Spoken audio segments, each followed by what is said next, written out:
the League of Legends Anonymous episode 329. It's me, your host, Wise Papa Smurf. I'm chill as fuck tonight. Why? Because I've got no energy left to be hype right now. I'm just mellow. Oh, yeah, I got a story before we even start. So... Oh, Lola fashion. Yeah, no, before I do introductions, fuck it. We're doing this. Here we go.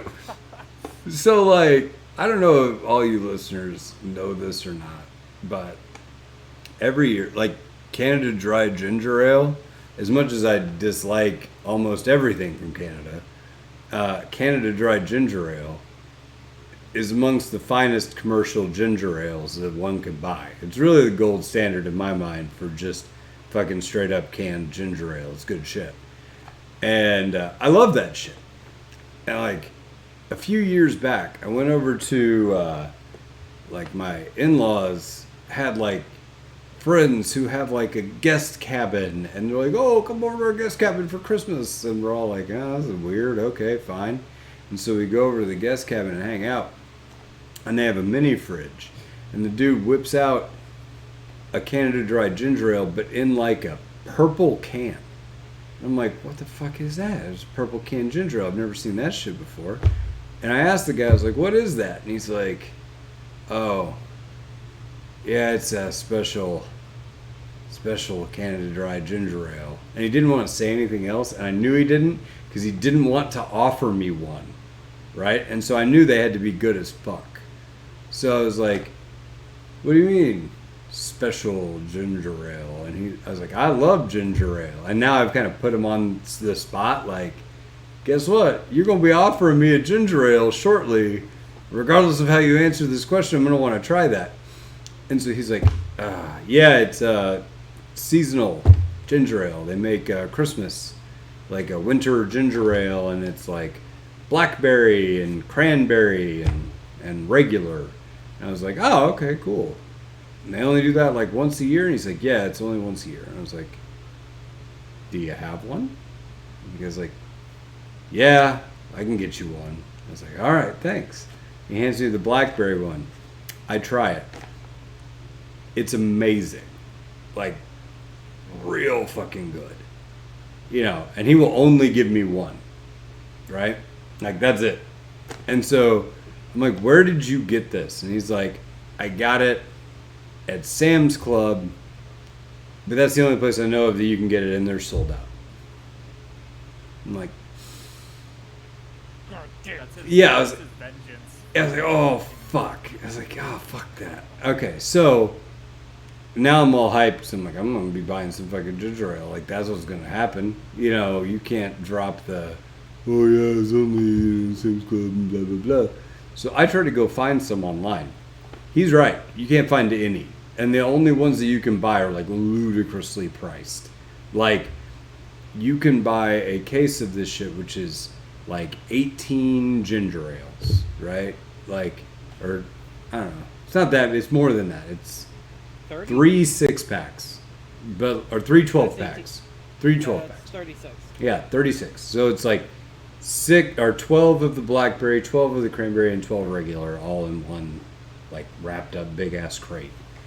And it's like $30. I'm like, oh fuck, like that's why this dude didn't want to share his ginger ale. These things are fucking impossible to get and ludicrously expensive.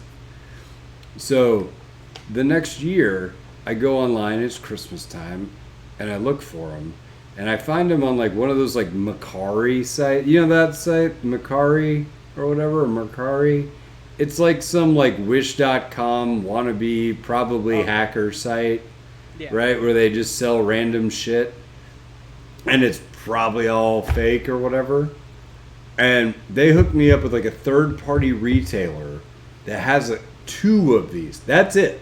There's only 2 left in stock. And I'm like, bye. Right? So they ship them to my house. And one of them arrives perfect. And the other one arrives in a huge plastic sack with like the shit tied across the top. Like half of the cans are busted. and just sitting in the bag in like a pool of soda. Soda sprayed all over everything. And there's like a note on it from like UPS that's like, sorry, we dropped it. I'm like, I can tell you as someone who worked at UPS. Oh yeah, they just said fuck it. yeah. I don't give a shit. And they just Fuck yourself. they're like, throw it in a bag and then give it Yep. to the guy. And so I got like a partial refund on that one or whatever, but they have no customer service in this dog shit ass website. And so I just drank the fucking things anyway because I can't get them anywhere else. They're fucking delicious, right? And so I've been like, and my son got really into it, and it's kind of hard to tell your son, like, no, son, you don't get to taste Christmas this year. That's Dad's Christmas, right? Like, I can't, I can't do that because you feel like a total dick because he's like, he's got that, like, the face of the kid off the soup commercial that's like, please, sir, a little more. And I'm like, no, you fucking vagrant child. Like, yeah, like, Tiny Tim's crutch. like slap the bowl out of his hand, and I'm like, no, kid will grow up to be Chef Boyardee. You get nothing from me. That was it. Remember the Chef Boyardee commercial? Where Yes! he's like, oh no, we can't get it. And he looks so sad, and the kid's just like, I'm rolling. Yeah, that's what I was yeah. gonna say. Yeah. I was like, what was it? So- Brand? It wasn't Campbell's. So, like, I couldn't do it, right? And so I was like, fuck. So I ran out of them, like, super fast that year because Max was super into it. I was like, fuck, oh well, right? And then this year, Max came up to me in, like, early November and was like, Dad. I was like, yeah? He goes, the ginger ales are out again. You should get them. And I was like, you're fucking right, son. Good job. Because I had totally forgotten all about this, right? I was like, so, you're on.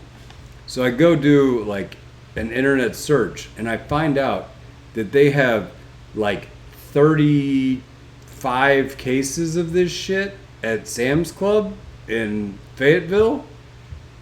I bought 31 of them. What the? So I have a year's supply. That's a lot of Christmases. Holy shit! It's Christmas every day. All day, every day at the Fields house, baby. How long do those last? Those. I'm gonna fucking find out. I mean, they're sitting in my garage under a blanket, like a packing blanket to keep the shit off of them. I mean, they're all wrapped in plastic too, so they're double protected either way, but, So, I'm killing it right now in ginger ale. Like, I'm gonna go get one. You guys introduce your fucking selves. I'm gonna get a ginger ale. Alright. Get the blackberry. Done! Introduce himself. I mean, you might as well go ahead. You go do it. Get to it at that point. Yeah, he can do it. Whatever. I'm Shag. I'm still here. I'm a ginger with no ginger ale. In my empty room with no ginger ale. Just nor hang one can I up from apparently the buy fucking any. wall. Yeah. Nor can I apparently buy any anytime soon for the next decade. You see that, listeners and viewers? It would be the viewers, I guess, who would see that. That Yeah, viewers. blackberry ginger ale. That's what flavor looks like.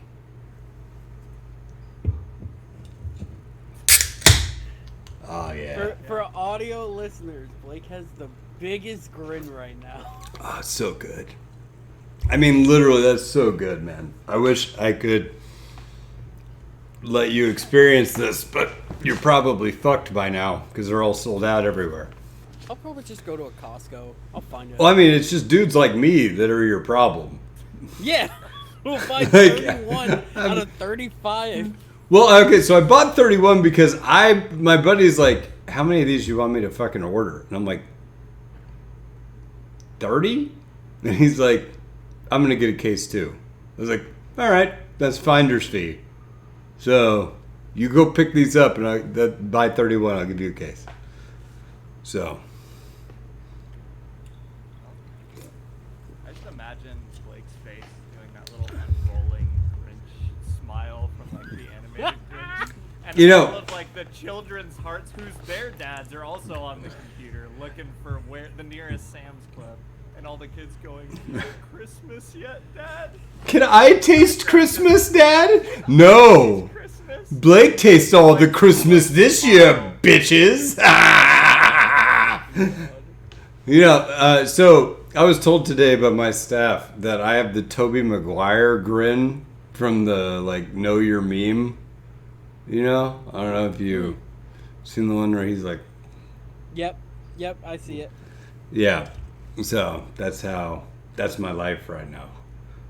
I'm just living the ginger ale life, sipping that blackberry. Cranberry's really fucking good too, by the way. Like, they're both good. Blackberry is like next level. It's a 10. Cranberry, 9.5. Blackberry, I feel like it's Oh, blackberry is the shit. What I don't understand is like blackberry, like it's not seasonal to winter. It's a berry. It grows anytime plants grow. yeah. You know. It grows in summer. Yeah. It grows in the So autumn. why is this a winter flavor that you feel like you could make blackberry ginger ale year round and I would buy it year round? Like, this is a better flavor than ginger ale. Like, just better in every way. In every conceivable way. Like, I can even make the argument. You'd be like, okay, Blake, but what about, like, cherry Coke, right? It's not objectively better than... There are times whenever I would reach for a cherry Coke and be like, I think I just want a regular Coke, right? Granted, cherry Coke is fucking delicious. Don't get me wrong. It's one of my favorite beverages made by man. You know, but I also love Coke Classic. Both very good. There is not a time that if blackberry ginger ale was sitting next to ginger ale that I would go, nah, I think I'll just have a regular. Just wouldn't do it. Just wouldn't do it. It's just... And I love ginger ale. But this shit, If that's the there are bomb. any Canada Dry employees that are also listeners of the show, I hope you're taking notes. I Yeah, hope what are they gonna do? Send me a case of ginger ale? Like, thanks for your promotional. I'm like, now my garage is actually literally full of ginger ale because I don't have any more room. I can't park in it We anymore. ordered all of our crates. We can't. You know, actually, if anybody wanted to send me ginger ale as a promotion, I will accept it. I wouldn't turn that shit down. Oh, no. No, that would be... Dude, there's two things that I would give limitless free advertising to. And that's ginger ale, especially this ginger ale, like seasonal is the shit. And then air fryers. Oh yeah. Air fryers are fucking amazing. Like, best thing I have in my kitchen. Couldn't recommend them enough. Right? French fries taste way better in the air fryer. Dude, reheat pizza in it. I haven't done that yet. Oh god, so good. Like, lowest heat that you can do in an air fryer is like 350-ish. I mean, it's not the lowest, but that's on the bottom end of the spectrum for air fryers. 350, like 5 to 6 minutes. It is like it just came out of the oven. Like, it's bubbly cheese and whatever you pick it up in it, like goose. It pairs very well with a ginger ale, blackberry. Everything pairs well with a blackberry ginger ale. Like, there's nothing that doesn't pair better. Like, there is no activity that you can come up with. You could be like, you know what goes well with a blackberry ginger ale? Getting sodomized. And I'd be like, yeah, I can see it. It'd be rough without a blackberry ginger ale, but with the blackberry, it'd probably help. You know. Getting my prostate I again. wouldn't be. like that. I wouldn't be so focused. Well, I'm just saying, I wouldn't be so focused on what's going on around back if I'm like sipping on a blackberry ginger ale. You just be like, well, that's unpleasant. But you know what isn't? This blackberry ginger ale. It's really a spoonful of sugar helps the medicine go down, or the sodomy go up. The blackberry ginger ale going down. So, Stove, minutes about welcome to the podcast. I don't think you got to introduce yourselves. I heard Schmack was giving himself a very Fuck, it's lackluster. backwards. Damn it, I made it sound. I was gonna say, when's Marvel? Project L, baby. It's not fucking hyped. backwards. What are you talking about? Oh, it's backwards on my screen. That's the problem. It looks right to me. I can read it.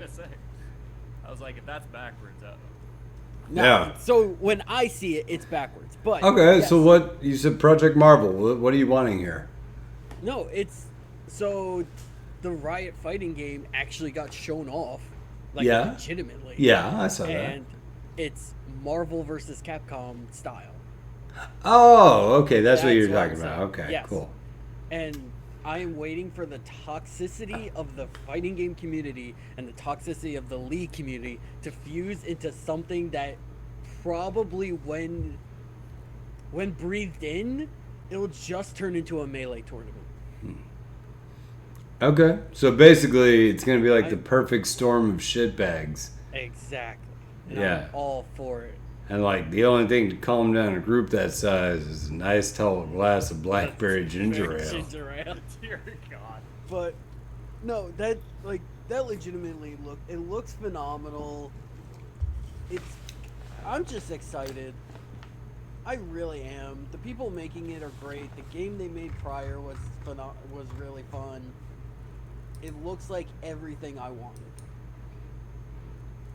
And now I'm just waiting who the fuck's getting it. You know what's weird to me is that like we talked a little bit about Arcane last week, and again, I have a rule today. Whatever. I mean, last episode, like. By the way, listeners, I'm still going to do the solo episode that I talked about last time. I had vacation from, like, I had to leave to go on Thanksgiving. And we ended up going to, like, Shenandoah National Forest in Virginia. And I was in a cabin out there. Really wasn't conducive to podcasting whilst I was gone. So I have not forgotten that I said I would do that, and I still will. But give me a bit, because got some life things going on that I got to work with. But what was the segue? Where did I go from here? Like you said some. Oh, right. Arcane. Okay, thank you. How we were gonna talk about all the spoilers. Right. So we're not doing that because All the episodes. I was watching Arcane with my buddy Rick. And Rick's the guy who got me into League, so we were watching Arcane together, and we watched episodes 1 through 6, and we were going to watch like 7 through 9, and I didn't get to because Thanksgiving happened, and I had to leave, and then we were going to watch it last night, and he got a fever, and so he's like, oh, I have a fever. I'm like, well, nobody's fucking around with that, so whoosh. Like, that didn't end up happening, right? Well, I still haven't seen it because I'm waiting for his ass, and I think the day is going to be like tomorrow or the next day that we'll end up watching it. So we are not talking about episodes 7 through 9. I do not want to talk about season end. I am aware that season 2 has been announced and that that's a thing. I'm pretty excited for that, though it makes me kind of... The one thing I am sus of is that this has apparently been in development for 5 years. Yes. So. And then we greenlit season 2 and it's automatically like whoosh. So, Like, isn't that a little... Everything that I've seen that's been in development for 5 years and then they make a sequel to it, the sequel always kind of sucks. Because they don't have 5 years to do it in. Right? So it's hard to, like, condense that. Though I'm sure that after you kind of make the software to design the shit, it'll probably go a lot faster, I guess. It kind of depends on the show too, depending on if they. Sometimes they'll put things in production when things like haven't been greenlit yet because they're like, really confident that it will be, and so they've already like started production on certain things. So I don't know what they're if they've started anything or if they're starting anything from scratch or whatever, but. I don't know. It could be that they had planned like story and stuff going forward. will say they did say that the Echo cinematic from 6 years ago was like the test of how this may work, of how Arcane would work. Now, they did say it's nothing 2022. Like like hard 2 years. We got a hard 2 years before we even see a hint of season two. But I think most of that time in between the first 5 years was to nail the look. Was probably the biggest one was the story and writing and how it's gonna look. Because you like even if the show was bad, like the writing was bad, the story was bad, I could look at that and just say it's fucking beautiful. Yeah, the animation was really good. Yeah, I think we Pause all and agree it that. looks like a Riot artwork. Yeah, no, I mean, like, and the best part about it is it's that, and the story's good, and the music's good, and like everything about the story has been good. So keep in mind, I have not seen 7 through 9. So if they massively butt torpedoed the ending, then I'm going to be let down in everything that I'm saying. But I'm guessing that based on all the reviews of everybody that's seen the whole thing, they didn't do that. No. Okay, awesome. That's all I want to know. Don't tell me Even anymore. if they I'm did, they could just drink a blackberry ginger ale and maybe. Yeah, and then it would be all bad. They would have to ship out individual blackberry ginger ales to everybody who's watched the first 8 episodes. They're like, You think here, that you're gonna serving need at this. the last drop? You're gonna need this with the Blackberry last ginger one. ale? And they should, whatever they were serving, that one was good. I'm just saying.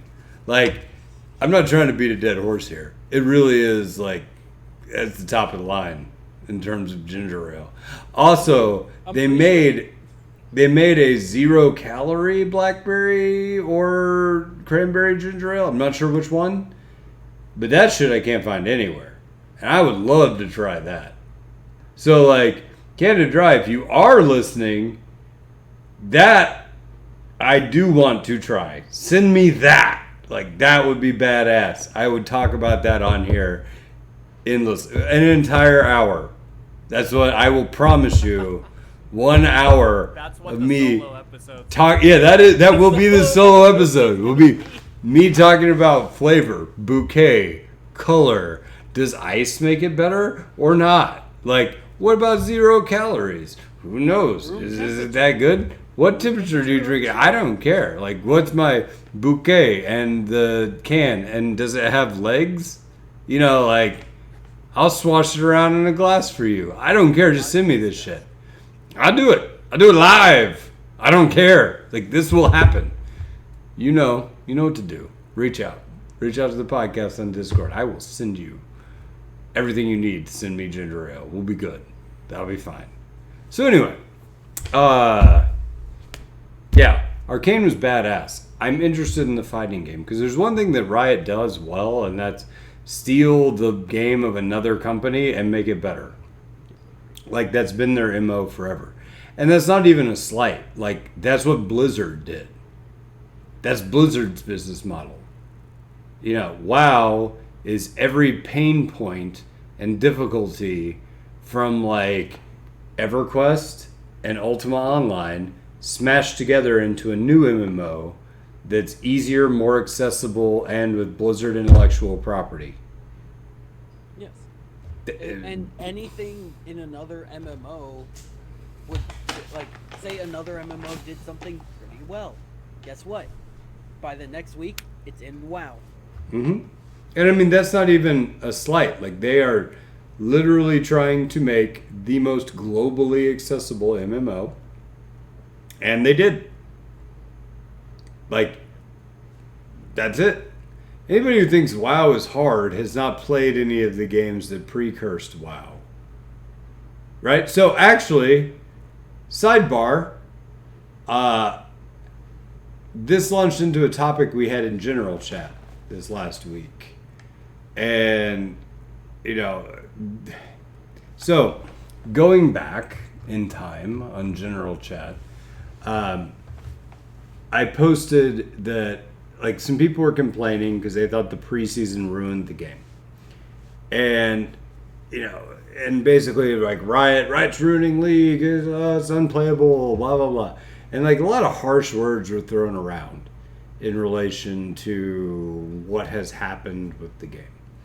And I will be the first to tell you, and I have said over many months, and this may surprise some people whenever I say this, but like, I have not agreed with the direction Riot has taken with the game for the last several seasons, but the game is far from unplayable. Like, it's still a good game. I just don't like the direction that you took towards the end, right? Like, to give you an example, The Sword of Shannara was an amazing book right up until the ending. And the ending was utter shit, right? But the writing of the book up to that point was one of the best written fantasy books. I was so into it. And then I got to the ending and it was just... I think that League is slowly headed towards that, but not like it hasn't fallen off a cliff and is now terrible. Like, to me, the direction the game is taking is the death by 1,000 cuts, right? But we're not at 998 cuts. We're at like 10. Yeah, we still... You got a lot of cuts to go before the game is dead. I just think as they keep continuing down the path that they're on with the new champions that they're making and some of the balance issues that come with making champions that have kits like that, you're going to progressively, and then some of the preseason shit is the same. Like Chemtech Dragon, they're going to have to pare back. I mean, it's not even the soul; it's the smog. Even the smog, it doesn't feel as powerful as like we fear. Like, yes, it is strong, but I don't think it's as powerful. The problem with the smog is the vision denial. That's the number one problem is you can't. So there's a video from Cadril talking about this and like what it's going to do at the highest levels, right? And this is hard to explain without like drawing it on a map. But if we're sieging tier 2 mid turret, right? And we're sieging this tier 2 mid turret and we're putting pressure on that and the wave's about to crash bottom, right? For us as the pushing team to safely rotate, our path has to be down through the bush that is between like red and raptors or chickens or whatever the fuck they are now, through that, down past the curve bush, past Krugs to the next tower, right? If we don't take that path, we cannot arrive in the same amount of time that the enemy team can walk on the outside of their base wall and be at the turret, right? So our rotation is going to be slower because we can't get there unless we cut through that jungle, right? Yes. Keep in mind, we can't cut through that jungle unless we have vision, or we have to go the long way, right? Which, like, gives the defending team an advantage that can't, like, I can't macro it, right? And then in the series that, like, you can't get there to close out these pushes, right? And the team that's on the back foot gets bonus gold on objectives. That puts us in a position where I can't force anything with my gold lead. And bonus counter gold. Like, one, my gold is getting less valuable over time, right? Because a 1K gold lead matters a lot more when I have 3K and you have 2, right? Yes. Than whenever I have 18K and you have 17. Right? I mean, does this make sense in the context of what I'm saying? So, your 1K gold lead, you have to extend, and you have to continuously extend it throughout the game, or you lose your power as the game goes on. And this is irrespective of scaling champions and all that shit, right? So irrespective of that, let's say you have the same team and everybody's scaling the same and whatever. If you can't get to your turrets to press your advantage before they do, or be able to catch them out in the jungle without getting first shot, because I mean that's the problem, is even a team that's ahead can't walk into something blind. This is correct. So you can't rotate safely to push an advantage. And if you can't rotate safely to push an advantage, you're going to get mired in comeback mechanics, and you can't close a game that would otherwise be ahead. Right? It becomes a problem. Mm-hmm. And so basically what they said is like there was a game where like IG did this to Fnatic twice.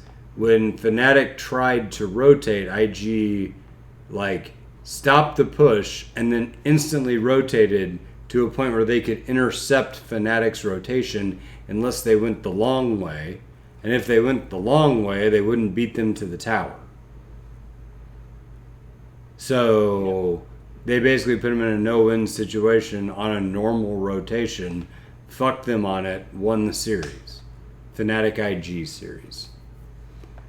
And, okay, like, that's legit. Now, Kimtech Drake does that every time. And the only way you can counter that's with pink wards that are easily cleared and can't be discreetly hidden. And I can only put down one as a support.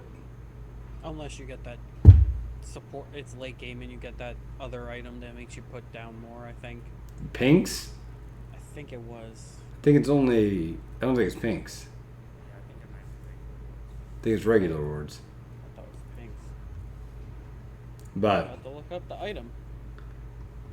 But yeah, so I mean, I was talking about this on the general about kind of like how I think this is going to be deaths by a million small cuts rather than Riot just ruining the game flat out like some people seem to think they are. I mean, these are things that can actually still be fixed. If they stick with Kimtech,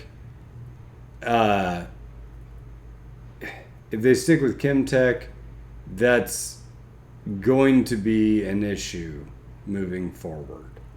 Like, I don't think that Kimtech the way it is distorting on the game and makes support feel largely worthless. I don't like it the way it is because like vision control largely becomes impossible.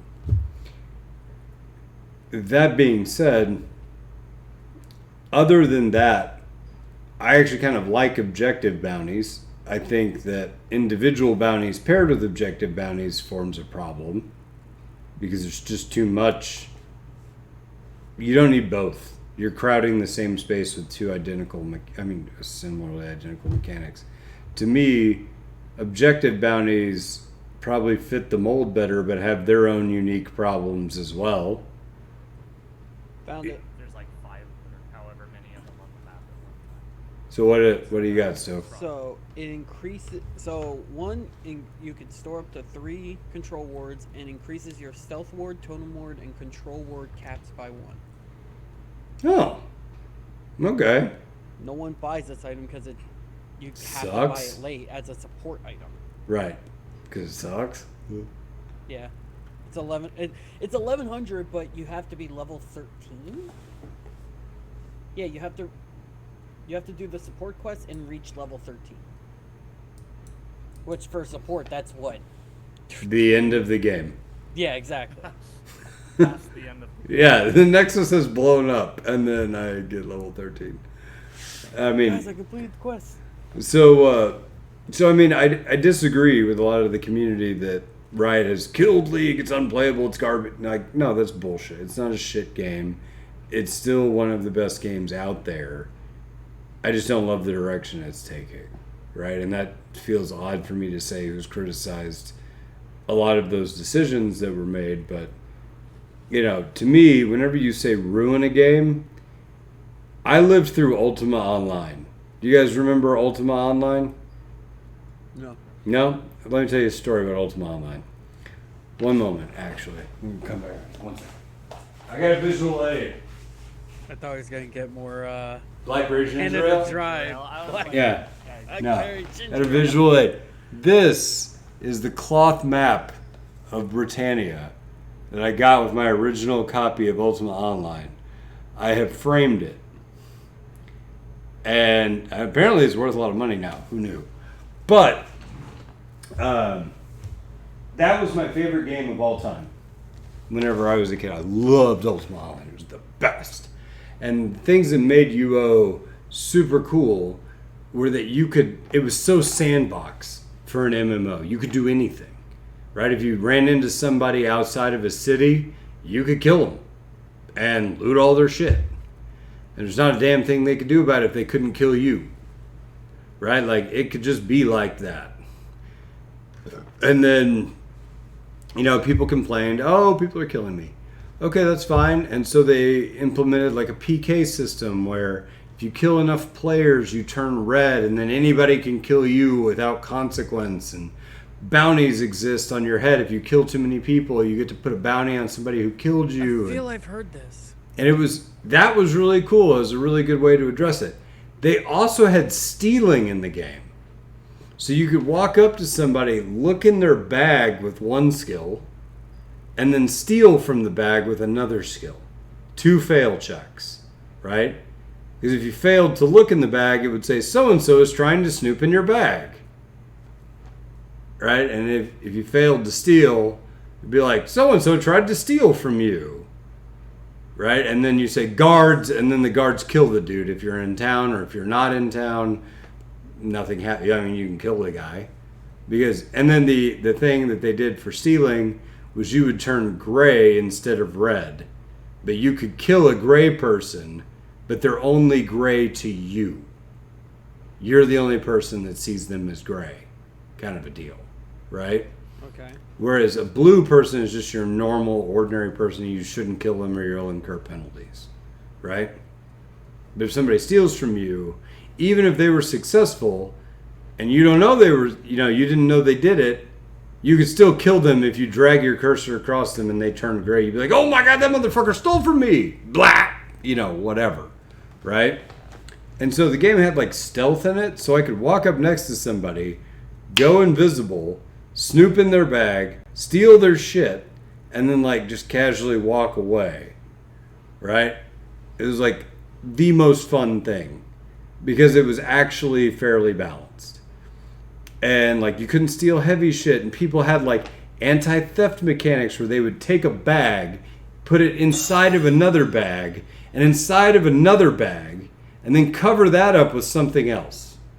So to steal my important shit, you'd have to move the bag. It would snap back into place because you can't move shit in someone else's inventory. You'd have to move the bag over and then double click the bag underneath it before it snapped back to place. And you'd have to successfully snoop like 5 times in order to like steal shit, right? So there was like countermeasures and all sorts of shit. The game was super fun. And like the killing I thought was fairly balanced. If you run into people, you're always like, are they gonna? Am I gonna? Are we gonna fight to the death right now? And then a lot of times you wouldn't. Just be normal. You'd run into them, you'd see them, they'd run by you, no big deal. But it also made for some of the most like dramatic moments ever.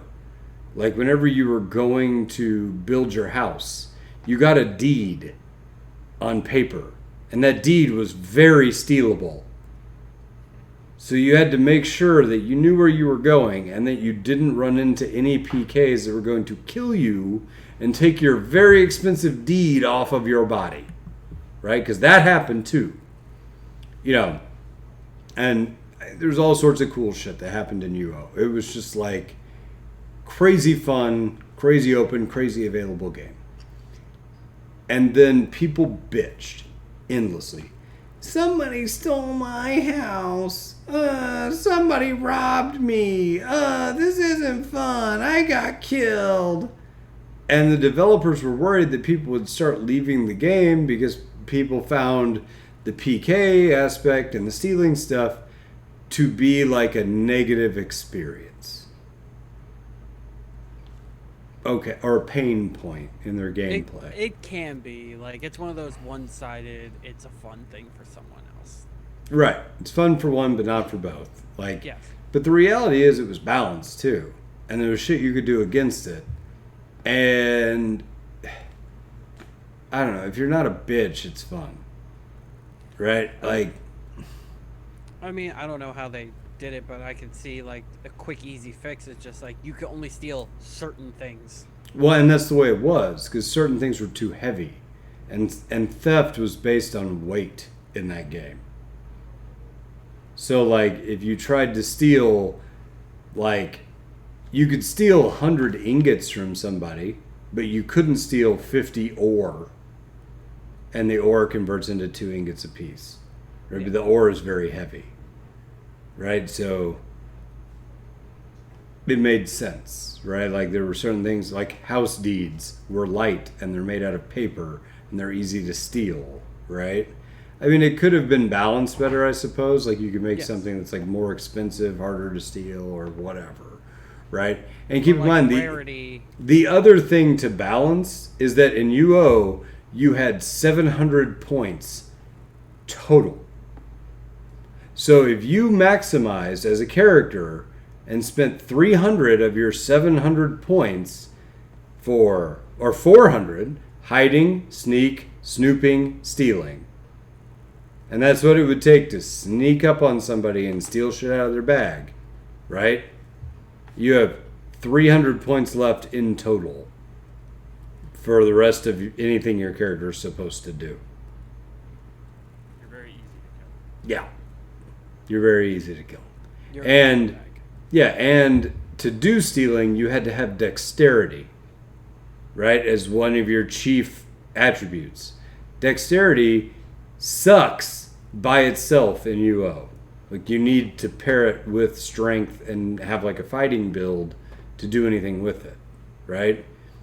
And in UO, like, majory was the name of the game. Like, every character you made had to have at least 50 majory because that's how you traveled. Like, that enabled quick travel, right? Mm-hmm. So the game was actually balanced because you were gimping yourself to spend 4 skills to make a thief. And it took a long time and a lot of practice to even get up to 4-way GM on those thieving skills. So it was balanced, like, well, honestly, and it had trade-offs to even do it, right? So it's not like there were thieves just fucking everywhere, but there were some, you know, and it was an annoyance for people sometimes. I thought it was cool. I thought it added a degree of, like, realism and drama to the game that didn't otherwise exist. Like, you had to be on guard to a certain degree, right? And by the way, if anybody stole from you and you typed guards and you're in town, a guard would instantly appear next to them, chop them to death with a halberd in one shot, and you go get your shit off their corpse. So it's not like... High risk, high reward. Yeah. And so anyway, their answer to people don't like to be killed and people don't like to be stolen from is, we don't want to disable those features. So what we're going to do is we're going to split the server into 2 copies of itself. And we're going to put a gate right here. And if you walk through that gate, you'll go through to it's a big red gate. If you go through the red gate, you go to the PvP and stealing enabled server. And if you go back from the red gate through the blue gate, you go to the, like, bitch mode server where nothing bad can ever happen to you, right? Birds and Honeys server. And so which server do you think got played on? The Birds and Honeys. Birds and Honeys server. And the other problem that they had was they bottlenecked the entrance to the PK zone. What do you think was waiting on the other side of that tunnel for anybody who went through it? Death. Instant death. And there was a loading time. So you're standing there, totally defenseless for like 15 seconds. And this was at the time when like dial-up internet was used to play this game. So like by the time you loaded through, you'd hear and then you would see yourself as a ghost. By the way, one of the best things about that game is when you did die, you would spawn as a ghost on top of your body. You'd have to run back to a healer or whatever, and then you could run back to your corpse, whatever, right? Or you'd have to find a wandering healer, or somebody would have to cast Resurrect on you. But you're just in ghost form. Nothing can interact with you or whatever. But if you type to a player, right? Like the dude just killed you, and you're like, you suck dick, blah, blah, blah, blah, blah, and you get mad. All it comes off as is, ooh. That's it. See, Like, Hilarious. almost big and little O's, and that's all it was. It was like, ooh. see that's on the same level as the fucking Overwatch shit. Mm-hmm. With the GG Easy, it's just like, Mom, I need. Oh. Yeah. What is it? I'm insecure about myself. Oh wait, wrong chat. Yeah. Yeah. Shit's fucking great. Yeah, I want that in League. Yeah, I would love that in League. But I mean, shit like UO, they killed it. I mean, it's absolutely just that ended the game. It wasn't fun anymore. And it was EA doing it, and they made it fucking terrible. Like, I mean, everybody jokes about how EA kills games, but they murdered UO. Like, just straight up murdered it. And that was right at the time when EverQuest was coming out. And the difference between UO and EverQuest is even if you went and got a whole bunch of like badass magic items or whatever, right? Mm-hmm. Those badass magic items were fungible. Like, in other words, you could, like, I had 10 bows of vanquishing that did 25 extra damage or whatever. Like, you could get them anywhere. They weren't hard. Like, the best items in the game were not hard to find because they knew that you would die and you would lose them or somebody would steal them or whatever, right? Like, they're a dime a dozen. Even the best shit was a dime a dozen, right? You would just get the thing that you needed to do the thing that you were going to do. Like, if you were going to go kill liches, you get a silver bow because it does double damage against undead or whatever, right? Mm-hmm. But it's not like it was hard to get.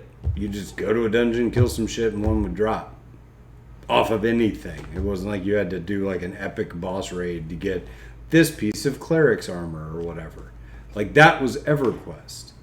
But people wanted to live that fantasy, and UO said, fine, we'll let you keep your gear. And it's like, who gives a shit? The gear isn't even worth, like, it's not.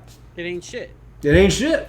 Like, I had a blacksmith on that game who could make, like, the best shit you could make, and it was negligibly worse than anything you would find in a dungeon that's even, like, enchanted shit. Like, it was that much worse. And so, who cared if I lost that? I could go mine some up out of the mountain over there, smelt it into whatever, and I'm good. You know. But that was literally a game that people killed. I mean, they killed it due to trying to follow customer complaints.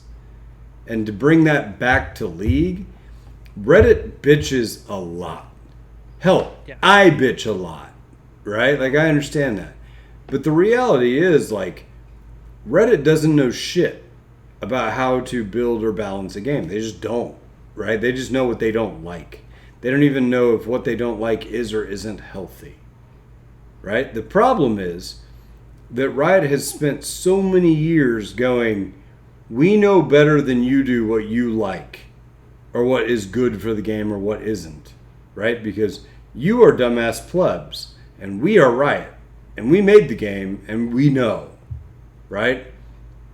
If you don't believe me in what I am saying or you think I'm being too harsh, go back and listen to the episode where I interviewed Skarzard, who just quit Riot and was the guy who did this shit. That was his attitude.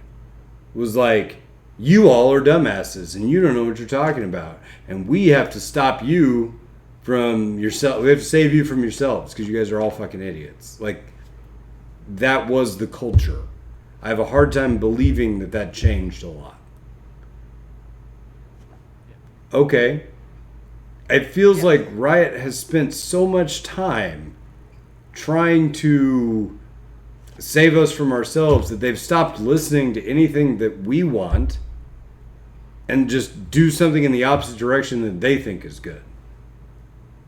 And so what my example for this to support my theory here is there is no voice chat in League. Why? We've been asking for it for 100 years. They think we'll be too toxic to each other or they can't monitor it. Who the fuck cares? Right? Like, you're going to disable all chat, but then you didn't. So, like, for the voice chat, that holds no ground because they have their own game that has voice chat and moderates that. Valorant. The fuck? Yep. Like, even then, that's way more... Like, I feel it's almost as important as Valorant. Like, a tactical shooter and a MOBA kind of need the... Both need voice chat, yes. Instant communication.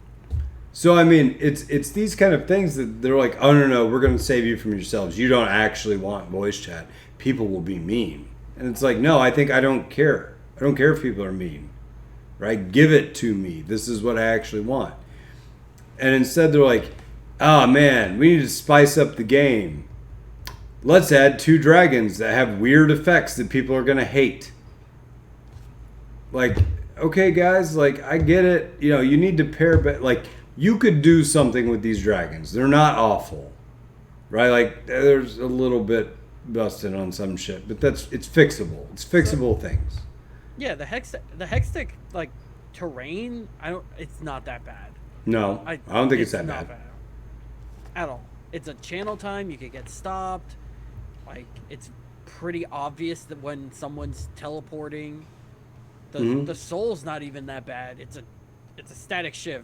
Well, it's bad on certain, like, there's a glitch, or maybe it's fixed by now. I don't know, because I've kind of been in a forest for the last like several days. But like, Shaco can like insta kill basically a whole team with his clone, with the Hextech Drake. I don't know if you saw that. I haven't seen that, but like, yeah, it was pretty stupid. That's a preseason. I'm giving flex on that. I'm just saying that there are currently problems that need to be fixed with it, but I think it is fixable. Is my point. Yes. Right. Like, it may not be balanced right now. It's balanceable. Yes. Right, and that's fine. The concept isn't bad. A slowing shiv is not a bad idea. Right. But we're in preseason. This is a flexible time. If we were June, July next year and it's still a problem, yeah, it's a problem. Come on. Yeah. No, I agree. Chemsoul is not that bad either. It's an extra GA that it's a... Oh, I don't like that one. That's one that I actually do kind of have a lot of issues with. And I feel like it's just too strong. Yeah, I think it needs to be pared back. Like, if the health like killing had no lifesteal, or you were on a legit timer instead of like, oh, here's your health and it has to go down. If it was just like 5 seconds, done. I still think that's too strong. I think that's if a team is ahead enough that they get a Dragon Soul, and then they get an extra several seconds of combat in a team fight, that's like almost all their abilities.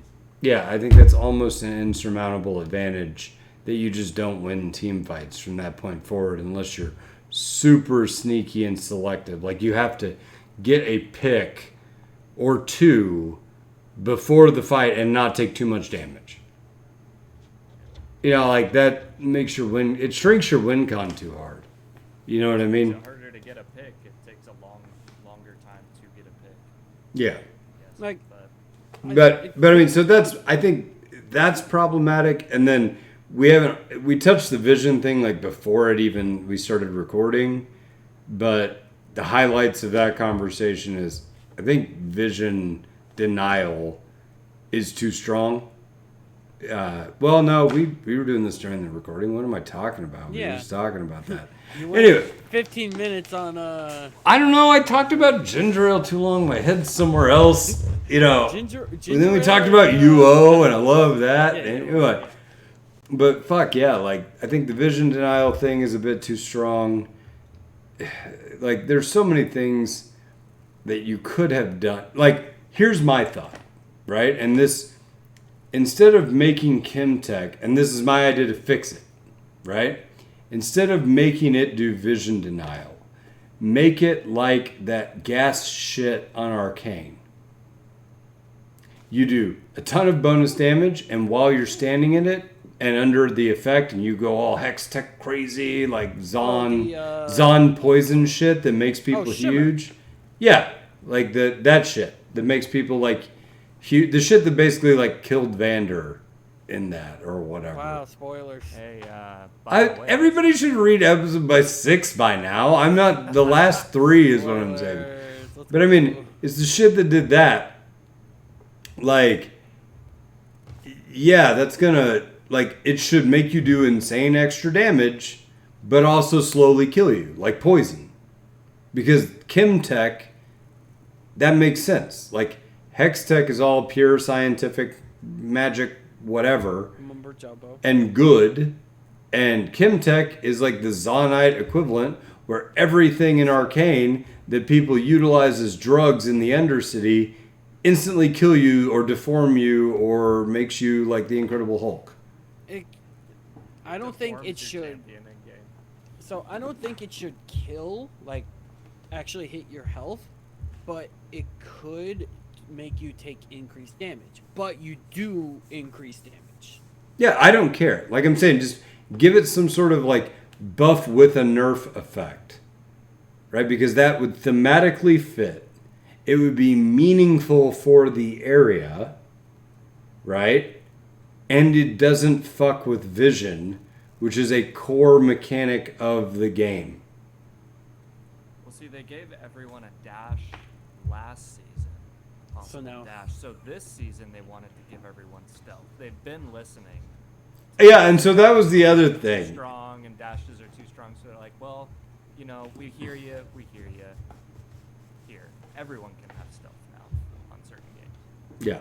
So, I mean, this is the kind of thing, like, I don't know, we got some feedback on the podcast feedback channel that was like, I loved your analysis on the Cafe Cuties skin line and how stupid it was. Like, I'm like, nobody asked for this, right? Like, that was my big takeaway. It was like, we didn't ever ask, who wants Cafe Cuties? Like, who asked for this? Right? I told you last week, it's not for us, it's for fucking weebs. Well, this was a chick, her name was Womankind, and she was like, I don't even like this. And I'm like, thank you, all right. They didn't make it for you either. For the extreme weebs. Yeah. I said weebs, not women. Yeah, well, okay, so to be fair, and she did point out, like, apparently there's something that I did not know of that is called a maid cafes in Japan. And that is supposedly what this is based on, is maid cafes. Sure. Again, Okay, it's not cool. us. I didn't know that was even a thing, but neat, right? But if you're going to make a skin line, don't make it up some obscure Japanese culture that most people have never even heard of. Like, Yeah, but you need they play the game too. great. This Why is can't supposed they to get be a those universally sold skin. I was gonna say, where's?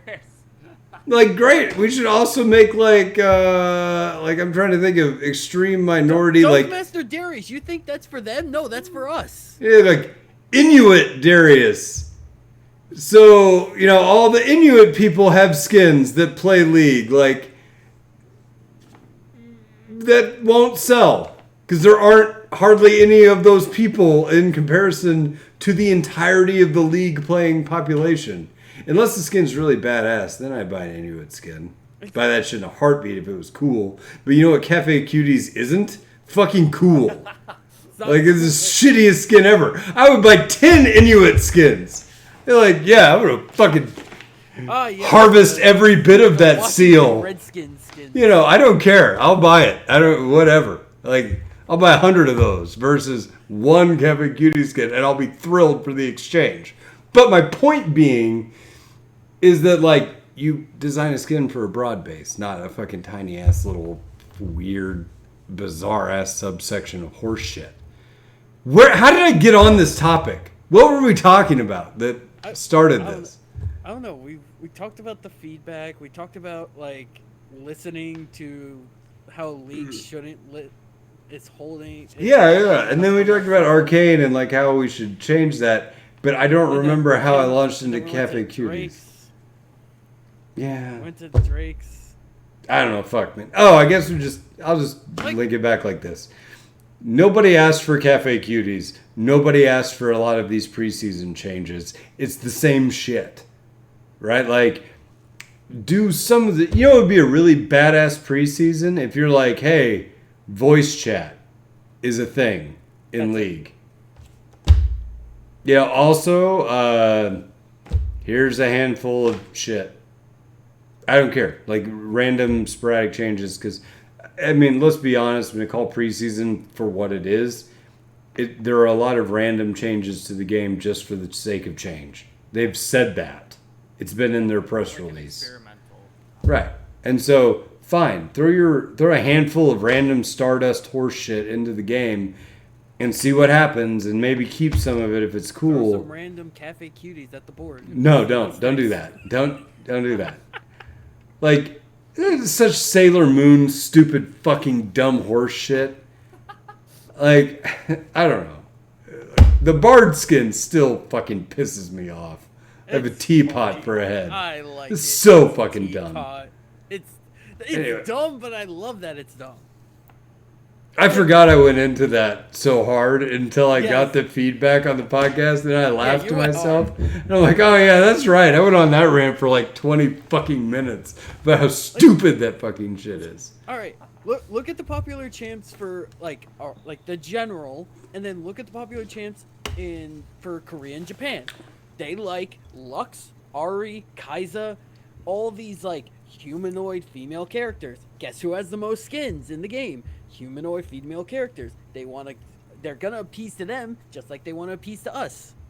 Right. You got lucky because you main Thresh, so yeah, Thresh is gonna be a hot anime boy. Oh shit!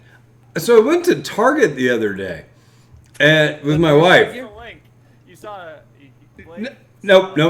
Anime boy. Yeah, I saw some hot anime blue-haired bitch, and I'm like, hey. And then it was a dude, and I'm like, still, you look good. You know, anyway. No, because it had to be an anime boy, is what you guys said. Anyway. Yeah. So, no, actually, I saw a Thresh action figure and bought it for my desk. I didn't know they sold Thresh action figures at Target. They just put them out. I have the Darius one. Yeah, I just got the Thresh one. I don't know, that looks really badass. And so I was like, yeah, I'll just put it in my thing. And then my wife's like, no, that's a Christmas present now. And I'm like, fuck that. All right, whatever. It's gone. I don't know where it is. And it's now been wrapped into something, so I'll get it later. But that was a disappointment. Mm-hmm. So, anyway. Ugh. So, anyway, back to preseason. You got lucky because you main Thresh. So Thresh is beyond popular everywhere, so he always gets a skin.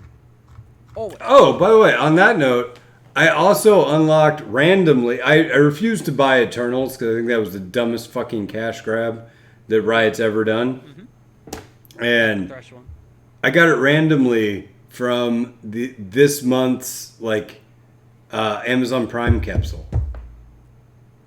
Oh yeah, if you haven't done that, get that because that's a solid capsule. It is. Oh, they really upped their game on the capsules. Like, they're really giving shit away on those. It's like $5 RP, $13.50 skin guaranteed. Mm-hmm. Which sucks for me because it's basically a shard that I can re-roll. Yeah. When the Cafe Cuties come out. Yeah. Hooray! I think I already have those stupid ass bullshit skins because I Rock the Bard skin. Well, no, I have to because I roll for new skins, and which means I inevitably have to own some skins that I fucking hate. And did they? No, they haven't released Cafe Cuties yet. Ooh, there is still hope that they might not. Quick then. That they might not do that. Like they might pull the skin after listening to that episode and going, you know what? He actually makes a good point. This was fucking dumb. We're sorry. We wasted a lot of effort on this. Reroll and get barred. I'm going to get all of them because I will inevitably re-roll them to get something that I want. Dragon Threshes. You know, God. But anyway, but yeah. So in the chat, like I had talked about how I don't think League is actually a dead game or any of the overreaction horse shit that people always want to throw out. Like, I fucking quit. This game sucks now. Like, fuck you. None of the shit you actually like complain about or whatever really impacts you at any elo that you're actually at. You know, Kimtech Drake is probably way less disruptive in gold and silver than it is at Diamond Plus. In Plat. Or Plat. It's not even that Literally bad. everyone wanders into the darkness anyway. It doesn't really. You can push Yeah. push advantages very easily in low elo because no one. Uses it properly. No one knows what a pink ward is. And so, I mean, okay, but is it really going to affect, you know what I mean? Is it really going to affect you as much as you think it would? I hate it because I think it makes everything more random. You know what I mean? There's less control. Like, there's less control over the outcome, and that bothers me, and I don't like. It's the same way with comeback shit. Like, the more comeback shit there is, the less important laning phase is. I mean, just by virtue of that's how it works. Like, laning phase is the early game. The more comeback mechanics you have, the less important that skill becomes. Which bothers me because that's the part of the game that I'm actually like the best at. And now I'm relegated to just roaming all the time. And that shouldn't be a viable strategy, but there are so many comeback mechanics and catch-up EXP and all that shit that you don't meaningfully fall behind as a support like you should for not being in lane. You know, that was last week's rant, so I don't want to go on that again. But some of the interesting things that people brought up in the chat this week, Aiden from Leaguecast said that one of the people in the chat said catch-up mechanics are horseshit. And that was his argument that, like, we don't enjoy winning the game and then turn around and losing it because somebody took a tower or whatever.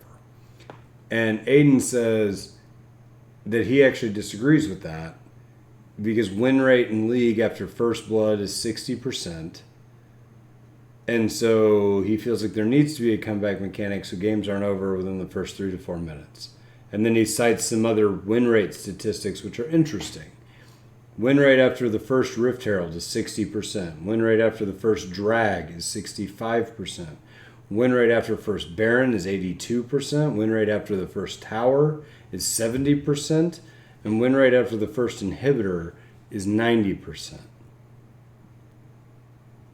Right? So, like, if those statistics are correct, and I don't have any reason to doubt Aiden's statistics, because, I mean, it's Aiden. He knows what he's talking about. He's not going to cite bullshit or make something up. You know, but what my answer to that, I get where he's coming from, and, like, the game doesn't need to be decided that early, right? But to me, I look at these statistics and I say, okay, let's break them down piece by piece. First blood, 60% determinant outcome.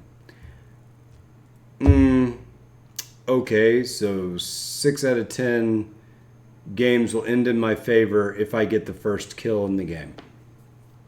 Feels a little high, but it's not insurmountable by any means. It feels high, but that can. I think it's yes, you could push an advantage, but that's also knocking their mental down. Like, it Yeah. should probably be higher than 50, even if 60. Yes. Right, it should be higher than 50 because you've done something moving towards winning the game, right? I think the reason that it is 60 and not like 53 or something, which would be what I would expect, is because the mental of league players is absolutely dog shit. And, Astros pointed out in the chat, he's like, hey, is that games that end in, are you counting games that end in forfeits? And he said, he does believe it does include forfeits. And so I'm wondering how much of that percentage is mental implosion. Because sometimes people feel like they have lost at first blood, and so then they give up. And troll. Or soft int, or whatever the fuck you want to call being a dipshit. I'll just call it Not being a trying. dipshit. Yeah, they stop trying to win. Or they don't try as hard to win. Like, they go on autopilot, they don't care, this game's lost anyway, whatever. Right? And they play it 3/4 ass. Whatever you want to call it. Not half-assed, but not with full effort. 3/4 ass. So, okay, that, yeah. First Blood, that 60% feels a little high. First Rift Herald is 60%. That's weird because First Rift Herald being 60%, First Tower is 70%. How does that statistic make sense? Because if I release the First Rift Herald, a lot of times I'm going to already get that first tower. I mean, it should probably be lower because people, Either don't if you take get it. the first tower, you're guaranteed to get the tower, versus if you get Rift Herald, you're not guaranteed to get a tower statistically because people are dumb. And so there's going to be, you know what I mean? Where it's like, it's literally 100% of the time you will get a tower if you get a tower. Yeah, but with a Rift, it may be like 80 or 70% or something. Because sometimes it rams, you'll lose 3 shields, but it won't take the tower down. Right. That's fine. And like a lot of people use them for the plate gold and stuff like that. So Well, and I think that like the other reason about first tower is like if you're able to take first tower in League, you are dominating your lane opponent most of the time. Like hard dominating your lane opponent to the tune that you beat them so badly that you killed their tower before anyone else could. And that means that a superhero has been born. And so that being 70% win rate on that actually makes some sense because there's a degree of butt crushing that has to happen before the first tower ever goes down. So I can almost see that at 70%, and that doesn't bother me so bad. Right? Like you win 7 out of 10 games if you get to the first tower. All right. Right? First Baron, 82%. Okay, that's going to happen at a point that's after 20 minutes into the game. And if you're after 20 minutes into the game and you're getting the major objective on the map, which requires you to basically ace the other team, or at least like sneak or whatever, like you have to have map pressure and a whole bunch of other prerequisites before you can actually get Baron. That doesn't bother me so bad that the team that gets the first Baron wins 8 out of 10 games. Because you had to do a lot to get that Baron.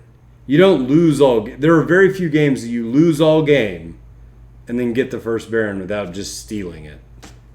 Stealing it, sneaking it, like, oh, they're on the bottom, they're at our bot inhibitor, let's sneak this Baron. Right, and in those situations where you get that Baron, that's probably also the 20% where you still lose. Yeah. You know what I mean? Like, that's the rare exception where you still lose. The team that's ahead and is able to get Baron, most of the time, should be winning the game.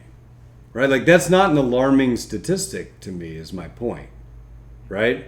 Team that gets the first inhib wins 90% of the time. Okay. I mean, you had to break through so much shit to get there, and you probably had Baron to do it.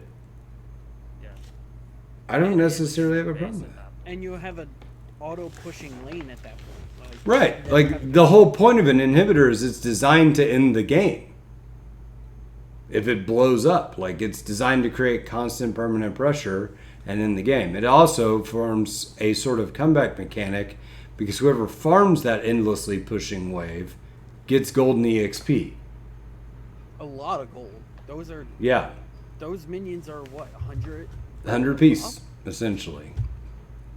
So, I mean, in and of itself, inhibitors are a comeback mechanic as well as like a game-ending mechanic, right?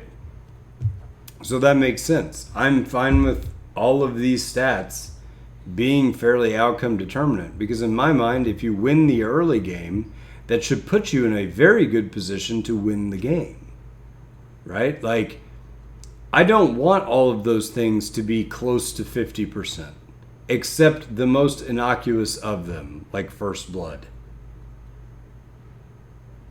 Right? Like, I don't. That should be the only one that is the closest because First Blood is an extra, what, 400 gold?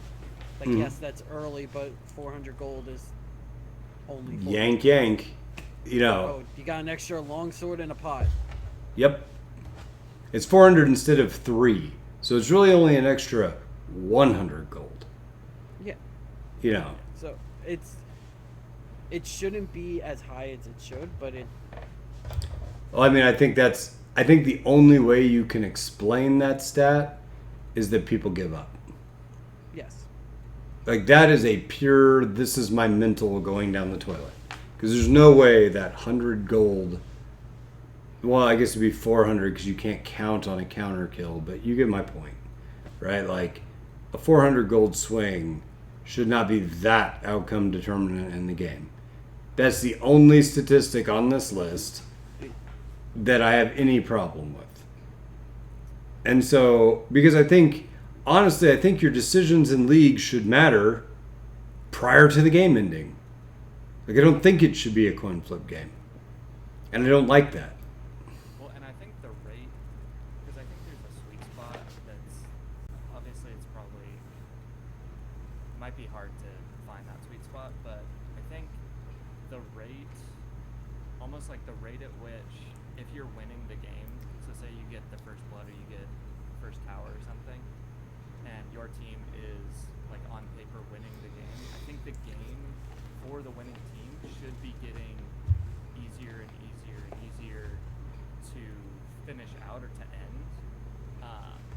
Or basically like the snowballing, like the game should be, assuming that the team's doing everything right, like making all the right decisions and stuff, which is not, super realistic, but ideally like the rate at which the winning team is able to end, I think should be like increasing. Like basically the game should be getting easier for the team that's snowballing, and it should be getting harder for the team that's getting crushed. And maybe you can adjust that curve to where you don't, as soon as you start snowballing a little bit, it doesn't create a massive snowball downhill that's just insurmountable. That would create some crazy statistic. If it was like 70% of I think I know what you're talking about. I think what you're trying to get at is like, slowing that rate a little bit with a comeback mechanic, I think is fine to make things interesting. I think that's the only reason I can see for a comeback mechanic is to like, if that snowball is like, if you imagine it as a line, if that's too steep, like to bring in a comeback mechanic to kind of like level that a little, not level it, but to bring it up just a tad, to where it's a little bit less hard for the team.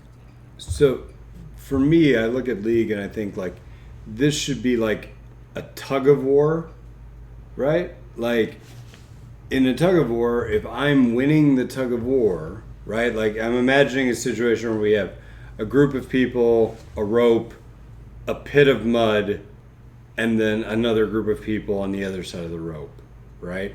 And I win by pulling all of your team into the mud or whatever, right? And so as I pull and I pull and I pull and I get you closer and closer and closer to the mud, it compresses your team on the rope because whoever's in the front is going to get tighter and tighter and tighter with the rest of his team. It's going to be harder for them to actually like get leverage on the rope. It's going to be easier for me to pull them in. And once the first guy falls in the puddle, he's not pulling anymore. So it's going to be even easier for me to close this out and yank the rest of you in, right? Or if you think of it like arm wrestling, we start here, straight up and down, and you push, right? And it's a hell of a lot easier to come back on arm wrestling from right here, like at, let's say, 80 degrees, 90 being straight up. It's easier to come back from an 80-degree deficit than it is to come back from a 10-degree deficit before your arm hits the table, right? Like the leverage... Like at the 10 degree should be a should, equivalent of a Hail Mary at that point. right.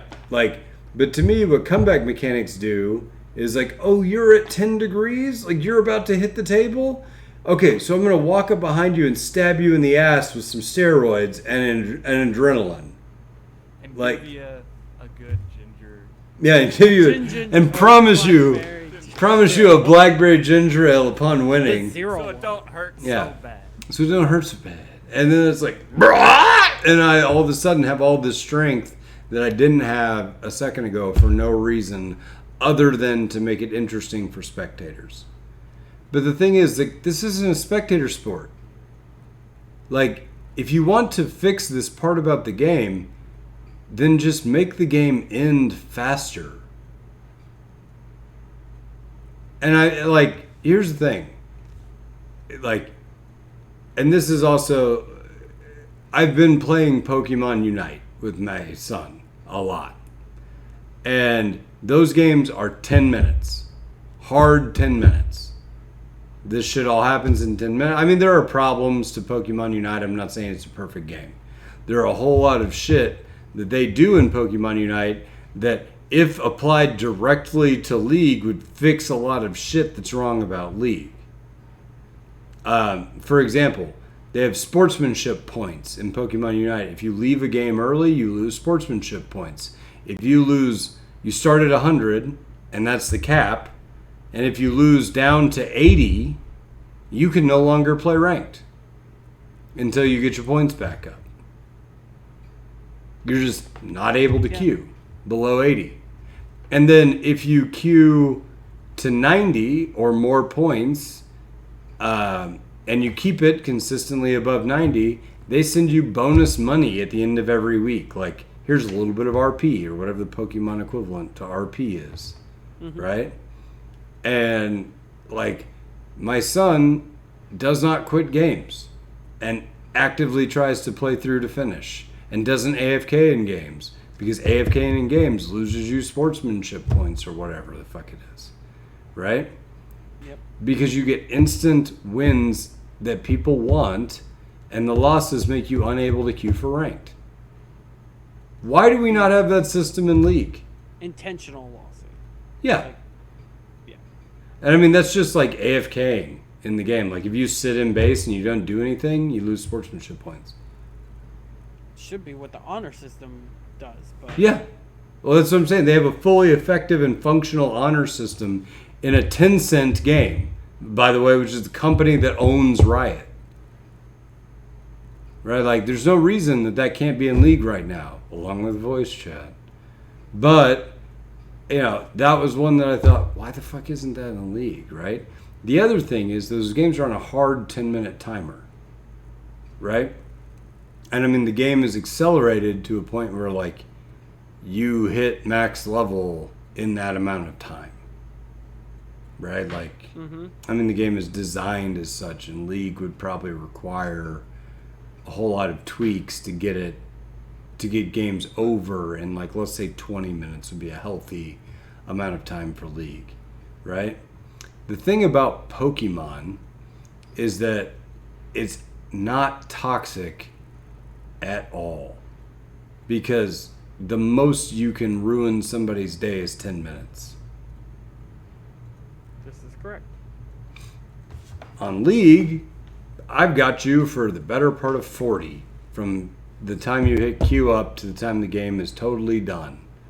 regardless if it's a 20-minute game or not, there's 10 minutes of setup. You know what I mean? Yeah. So, like, okay. Pokemon, you're at 15 total. 5 setup, 10 game. Game's over. Right? If League were to stop and actually end faster, rather than trying to draw the game out to a 30 or 35 minute time window, and making comeback mechanics enable that draw out so games don't come to a conclusion quickly, that's what's causing a lot of the toxicity problem. Yeah. Like, it's a direct result of game length. No. I know, how do you? Like, Nexus Blitz was 10 minutes. Yeah, but like I think a lot of champion design is around like scaling and stuff, so it's like Well, you can accelerate scaling in EXP. If you double EXP gain, then we're all at max level in 20 minutes instead of 40. It's, You can just fuck with the numbers. Like, Yeah, that's minions are definitely worth something time and a half as much gold. So we accelerate through items faster. We accelerate through levels faster. Everything just happens faster. that's something they definitely would, I would assume, would be like a limited time game mode or something on the preseason, being like, this is Preseason. completely No, I mean, Yeah. like, I'm talking a preseason's worth of time to not even do it that season. That's what I'm saying. Yeah. I'm saying they This is could definitely do something like that. You have to wait. Right. They could call it, like, I don't know, accelerated league, whatever you want to call it, and then just say, Chrono hey, or something. we're considering accelerating the game permanently. This is our test run, and see how much people love or hate it. And of course, there are going to be it's going to come out. People are going to hate it. It's whatever, right? Like, this isn't my league, whatever. Yeah, like, you're going to get those malcontent bitches. That's just going to happen, right? But it's about tweaking it to a point where the game comes to a meaningful, like, same amount of plays, same amount of objectives, same amount of clutch level shit happening, but it's accelerated. Yes. And the game gets over faster. And we have less use for comeback mechanics because it doesn't matter, the game's over. The only thing I can see on that is that why play an early game champion anymore? Anyone will only play scaling because Scaling will Okay, happen yeah. fast, inevitably. scale, like, why play Renekton when I could play Kale and I'll get to be the powerhouse Kale in like 20 minutes? Well, I mean, because then Renekton will accelerate and end the game in 12 minutes. And Kale will come online at 20. In theory. In theory. I'm saying In theory. if it's properly executed, right? The only thing is, like, because of the length of the game is now, early game champions, yes, you have this window of, like, The window is longer, yeah. yeah, you get a longer window to enjoy what your champion excels at. Mm-hmm. Whereas, like, yes, the people who play the scaling ones, they get to have their power spike at an earlier time, but then you're also shortening the time. You're compressing the time that the early people who play early game champions have. Like, because after normally it's like after like 20 minutes, Renekton's nothing unless he's stupid ahead. Mm-hmm. So It's like now that compresses to maybe 5. I mean, here's the thing. I don't want to beat this into the ground because I feel like we're going to get a whole lot of, like, very vocal fan feedback. Like, you can't do that! And I'm like, guys, this is just an idea I spitballed Yes. in the moment. I haven't put a lot of thought into this. I don't, like, believe it. I'm just saying, like, I'm comparing don't get it. angry at us. Discuss it. Yeah, just discuss. Like, this is just a fucking idea. It could be a shit idea. I'm just saying, like, this is the kind of thing that I wish Riot had taken into the preseason and said, hey, our fundamental game change this year is going to be we're trying to focus on game length because and I mean, I think it's pretty obvious that the longer the game, the more toxic the people are that are in the game. And if you're really trying to get to toxicity, shorten the fucking game to a certain degree. Right? Now, how do you do that without fundamentally changing the league experience? Right? That's hard. But that's why you make millions of dollars as game developers, to do that, to do hard things. And so, money. yeah. So, I mean, all that said, like, I want to get back to the other stuff that Aiden said, because I think there's a lot of good talking meat here, right? But he said on LeagueCast, what they discussed is that the main problem with objective bounties is that it's not possible to defend 3 turrets, Herald, Dragon, and not give individual champion bounties. Like, you can't do all of that without sacrificing at least a person on your team or an objective. And when it comes to the point where even if we trade, like, I'm ahead and Stove's team is behind, and we go top and I smash 2 towers and you go bottom and you smash 2 towers, ideally, as the team that's ahead, that actually may work out in my favor, because the game is closer to being over and I can maximize my gold advantage by forcing a battle near your inhibitor, right? Or whatever, right? A high stakes battle. And if we do a base race, I'll probably still win because we're ahead, right? Yes. Okay, fine.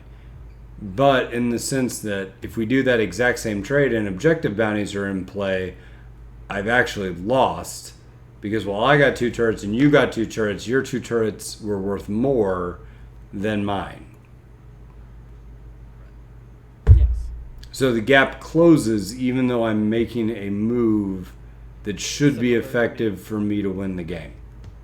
It should put me closer to winning the game. It actually doesn't, and I lose ground. So I am now required to play defensively. I mean, it's the same thing with champion bounties. Or so, you're 12-0. Now your job doesn't become pushing your advantage. Your job becomes not giving it back, which is antithetical to winning the game. Objective bounties, I think, are better, but that's the problem in the logic, is you can't defend all of them. Like, it puts you in a situation where you have to defend things that logically you shouldn't to win the game.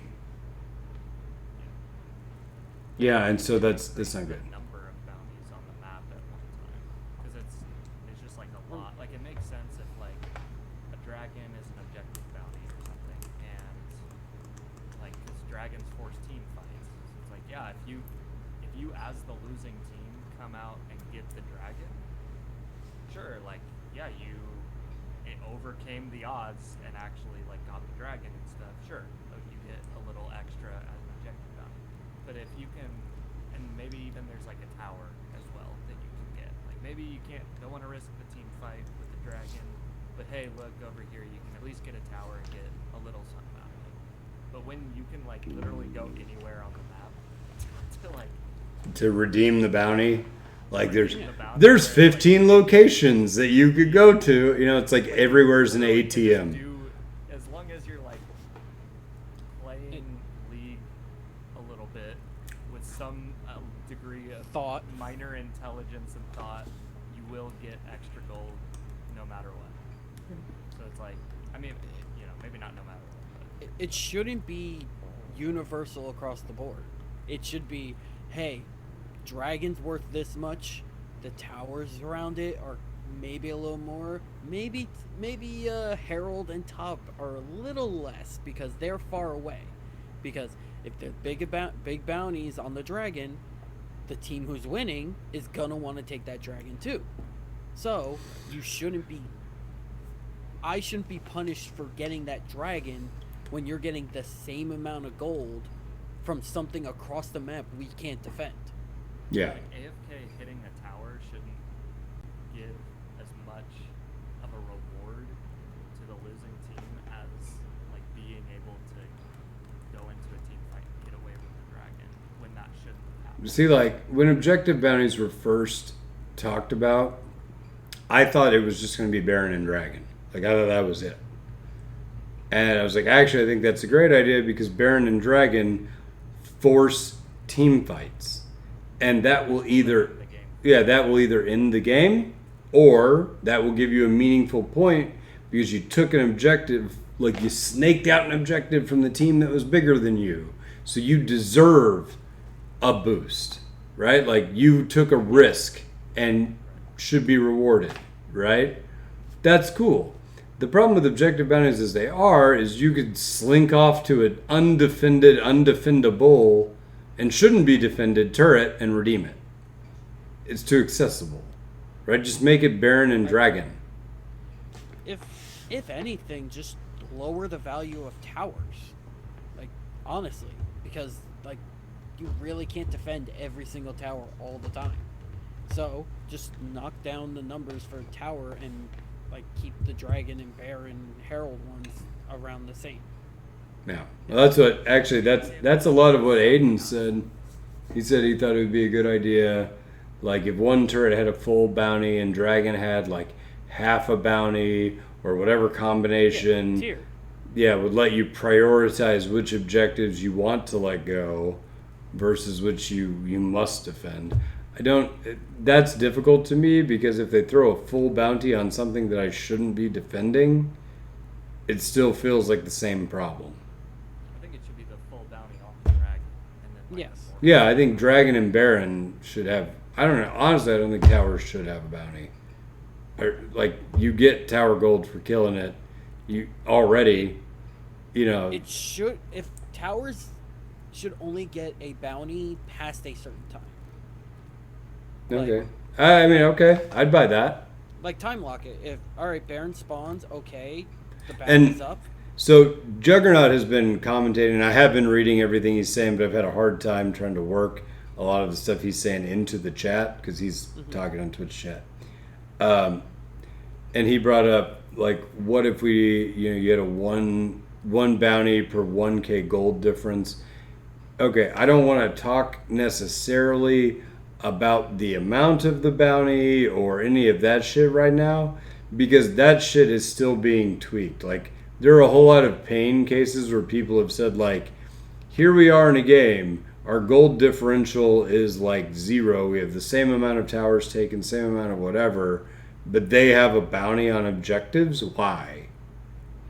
And Riot's like, oh yeah, we're still fine-tuning when and when you shouldn't get a bounty and all that crap. Like, we thought we had good, we're still tweaking it for, It's preseason.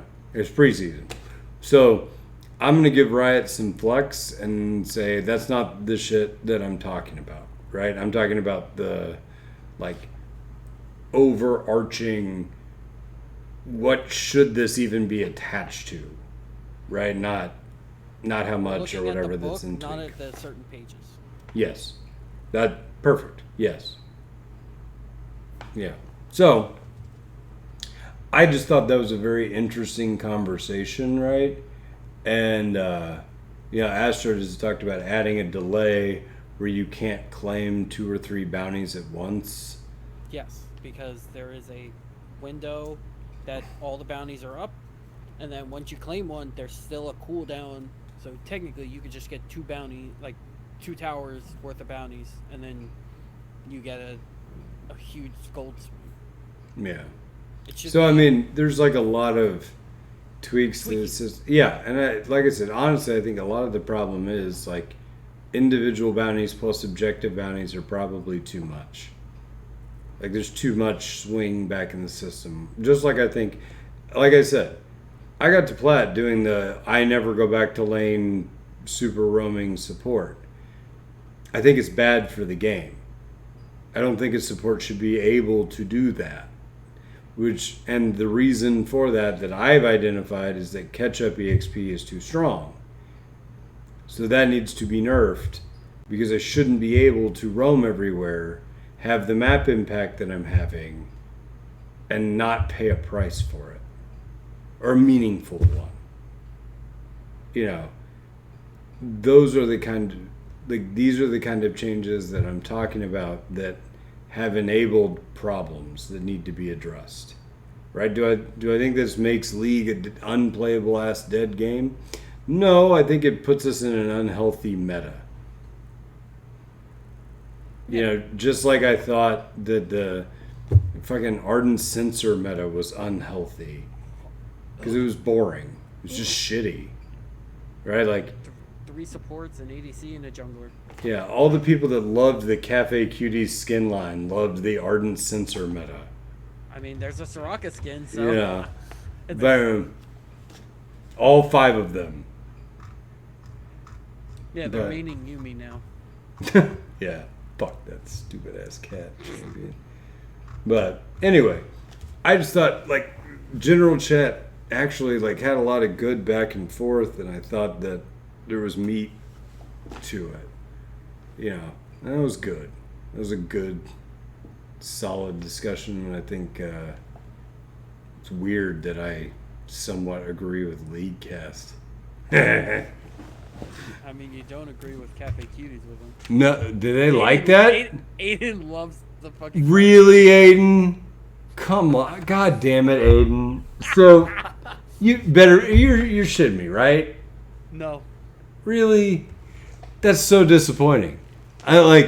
So the last time that I ever like hard disagreed with Aiden is when we were talking about the Scion changes where he kicked the minion and it did all the damage, and Riot's response to he does way too much damage with his E was, we're gonna nerf his Q, so you have to Matix that first. And I'm like, that's the most backwards dumbass way to fix this problem. He does too much damage with one ability, so we're going to nerf another, so you are forced to try to max it first. Like, no, they're just going to maximize the one that does stupid amounts of damage and then take the hit in the mid game.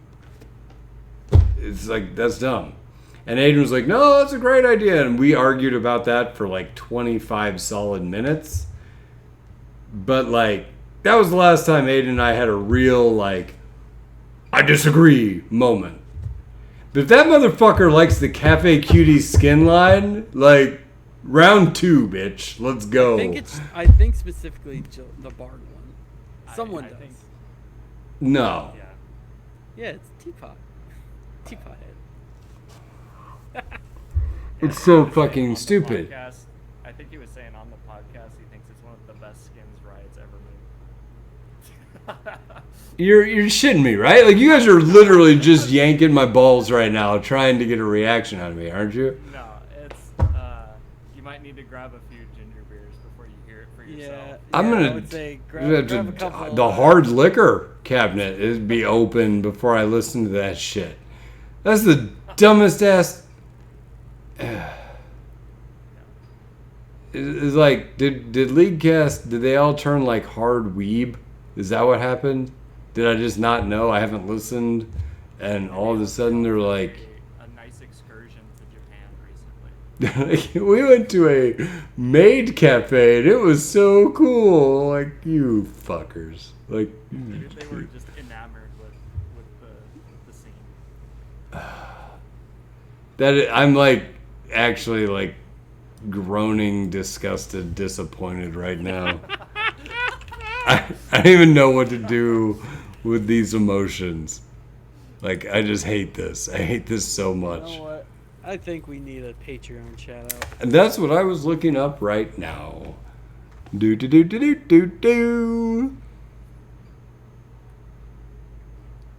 Gray White. Thanks, man. Like, that's a name. It's That's too actually good. cool. I agree with that name. That's cool. That's a name. That's what I'm saying. 2 colors Like- mixed together, possibly the 2 coolest colors. Both gray and white. White for dapper, fucking smooth ass, clean looking lines. You know, like Clean Cafe. fucking debonair shit.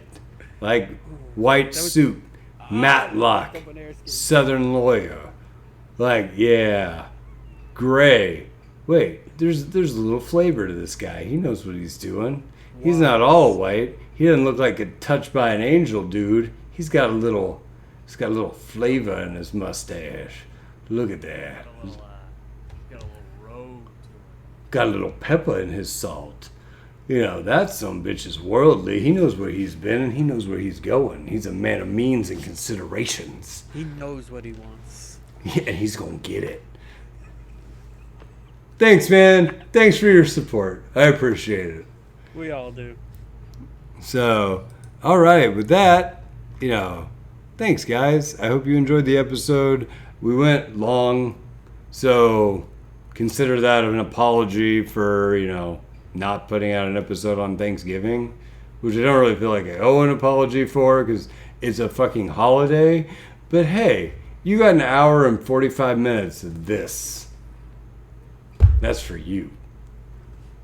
And you. And thank you. And paid for by Gray White, the sultry ass gentleman. So, with that. Mr. or Mrs. or Campbell, we need to cover our bases. Yes. Oh shit, our Patreons are like not high right now. So, if you want one of those shout outs like Mr. Gray White got, you should do something. Like, financially. Donate some shit. Because, that's alarmingly low. Compliments for free. Oh, I'll compliment the shit out of you. I'll run a special. Anybody that wants to sign up in this month will get an in-person on-air compliment from me. Yeah, it'll happen. Whatever. Month of December. Let's do it. But we have a dwindled in our support, and it's getting pretty low. So let's see what happened. Oh, Jesse Juggernaut stepped up. That sexy ass piece of shit coming in here, talking all sorts of mad Twitch chat back and forth with us like a smart fella does, because that's he's not just those jugs. That doesn't define his character. It's the jazziness. It's really what does it. He's got the soul of an old musician on a killer saxophone riff. Goes straight to your heart, makes you cry, weeps a single tear due to skill and sex appeal and musk. It's got jugs full of jazz. Yeah, it's definitely not jugs full of big old fat man titties. That's not who this man is. He's somebody else. He's that other guy we were talking about. He's a man of culture. Man of culture, man of class. Brings a tear to your eye. All right, thank you for your pledge, buddy. We appreciate it. As I literally just looked, and it is December 1st, so he must have done this literally in response to that call. So, there you go. First taste. I'm good on my word. Everybody gets a compliment in the month of December, and that's yours, Jeff. Thanks, man. We appreciate you. All right. Oh, shit. We lost $64 in pledges in November. Ouch. So now that you've help! that turkey, Like, come on, guys. Help. It's the season of giving. It's the season of giving. Give to us, please. $1 gets you equivalent of wonderful that, compliments. like Salvation Army Santa outside the grocery store. Yeah. I'll Fucking- grow my beard. Do you realize that like $64 in a month is like losing 1/3 of our net revenue? Like, oh shit. If we were a business, like we would just now be a penny stock. Like, this is not good. So, all right, please, if you guys got some spare money lying around, help a brother out. The good news is people have stepped up and boosted the Discord and have really been supportive of that. That's good, because that's kind of like where the community lives. So thanks for paying the rent on the community's house, guys. I appreciate that. And so we got all the audio quality, streams, and bells and whistles that helps make the community great. So Come to Discord, podcast feedback, general chat, everything. yeah, just Monday hang night, out. Community night. And like, I say this from time to time, and I don't think people take me seriously because introverts are going to be introverting, right? You are invited to come hang out. If there are people in a room, just come and click the room. Like, and say, hey, I'm whoever. And then everybody will be nice to you. I would almost guarantee it. People will be like, oh, hey, new human being. Let's chat, right? Let's hang out, have fun. We play games. We play. I mean, because that's what the community is for the most part. So, Oh, we got Melee. We got Valorant. yeah, we do Final good Fantasy shit all the 14. time. So, Yo, you play fighting games. Want to run some sets? I'll play. yeah. I'll play some sets. So, I mean, yeah, just introduce yourself. Come hang out. You are welcome here. That's the whole point, right? So, don't think it's weird. If I'm sitting in a room, click the room and come talk to me. I'm not some like scary weirdo. We can chat. It'll be fine. Schmack is a scary weirdo. That dude, he lives in a White House. Like, No, he has a poster. He has a poster behind him. oh, you got a poster. It's gray. You know what? Talked about how gray and white is the two best colors. On him. Gray white. Yeah. Only on him. On him. On me. I bet you his house is not gray and white. Like, he wasn't called Asylum White and Gray. Doesn't look like a clean room.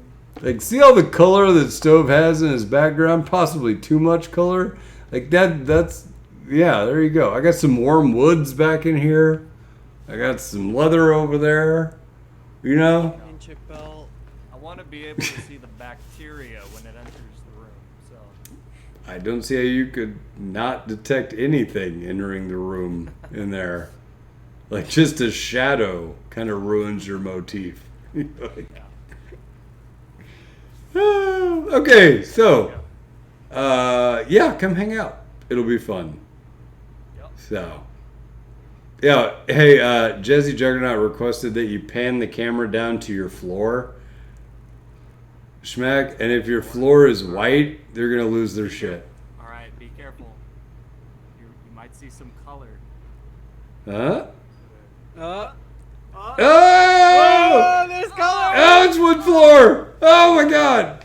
Oh, There's Clorox wipes on it. just to keep the place completely sanitary at all times. okay. Hey, Patreon idea.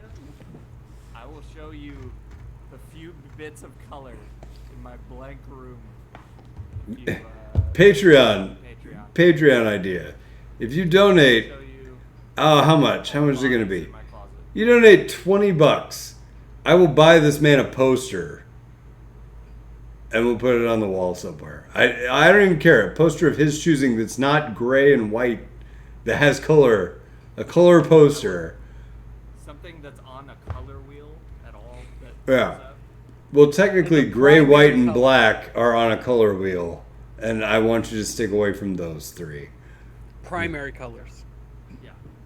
We could do like a French impressionist painting in like... Something someone who's not like colorblind could actually see. Juggernaut said a poster of Cafe Cutie Bard. Okay, a poster of just the teacup head. Yeah, just a fucking teacup head. Yeah, why not? If I can find such a poster, I will buy one. If somebody wants to donate $20 to the podcast, we'll hang it up in the background. So, I will send it to him. We will make that happen. So, all right. Well, thanks, guys. We appreciate the wealth of financial support we know is going to flood in after that heartfelt plea. So, thank you all in advance for your support. Good night, everybody! All right. So I changed my pronouns in this to bad and ass.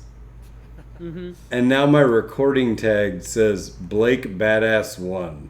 Yep. What mine was? What was mine last time? It was just a stove hard stuck plat. Mm-hmm.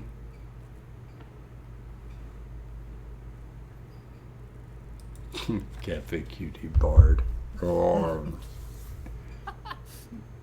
I'll fully admit I listen to League Pass while I'm at work cutting up meat because I'm bored.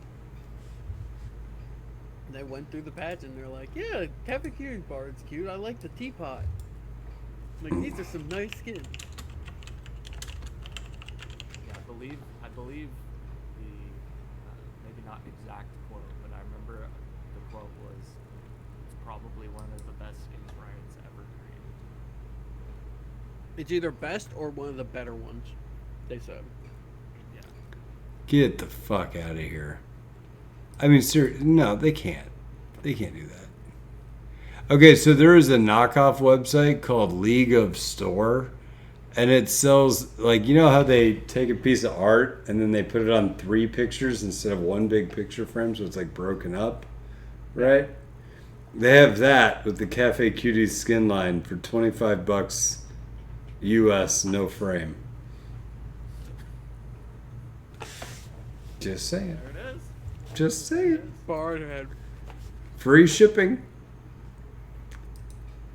What's 20 centimeters in inches?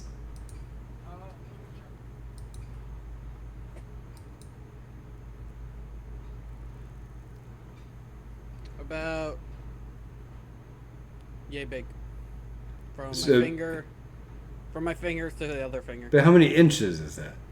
About 10. I was like, wait. Okay. All right. So it's 10 by 15 inches in pieces. 10 by 15 inches. Times 3.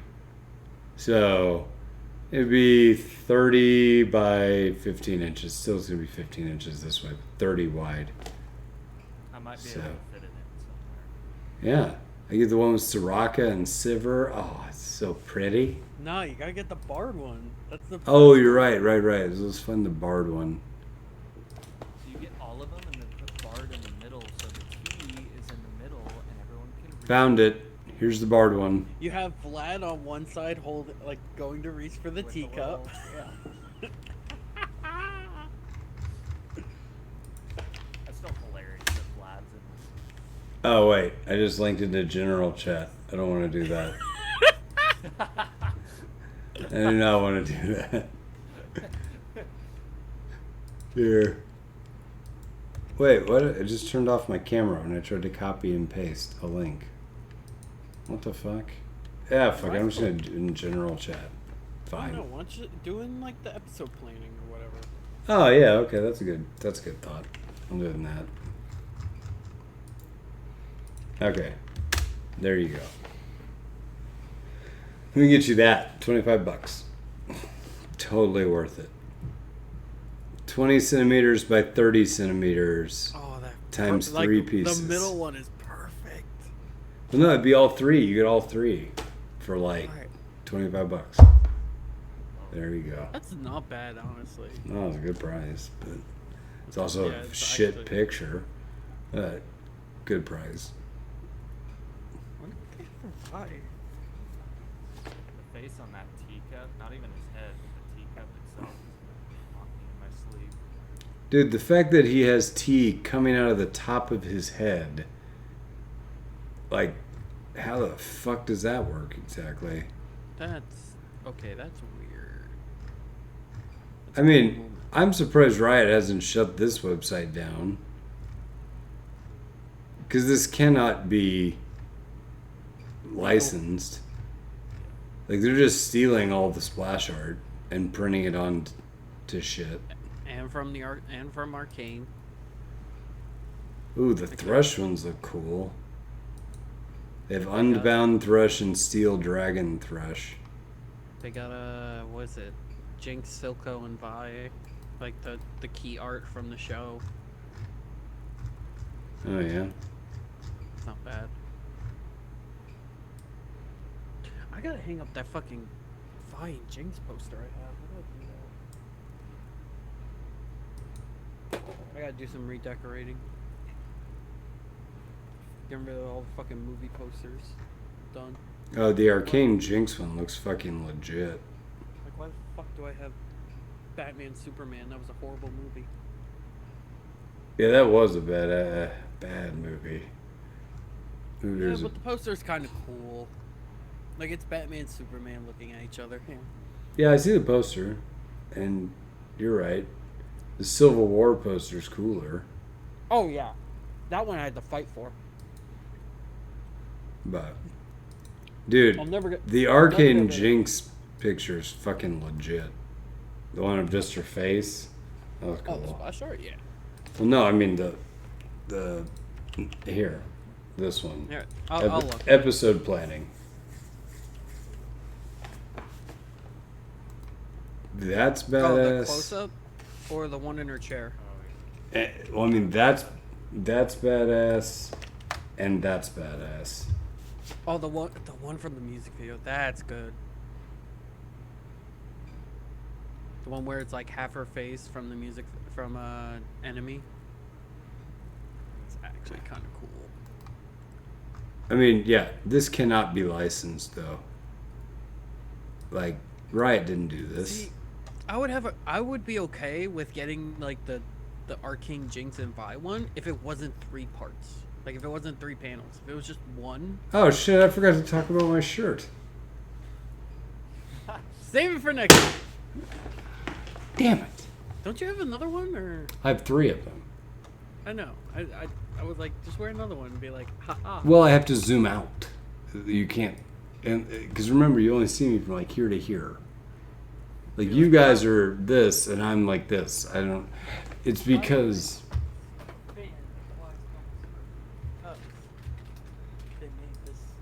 like it's just the way that the video is like chopped or whatever. The input capture is weird, like size wise. Yours, I don't know. I should probably reformat it to be a little different. So, okay. Well, I think we'll cut the stream with that. I think I have everybody's recordings. I do. So, I think we're good. Alright, I got spam invited like 5 times during the podcast. Oh, yeah? Yeah, 2, was it 3 from Phantom and 2 from an old friend? That's cool.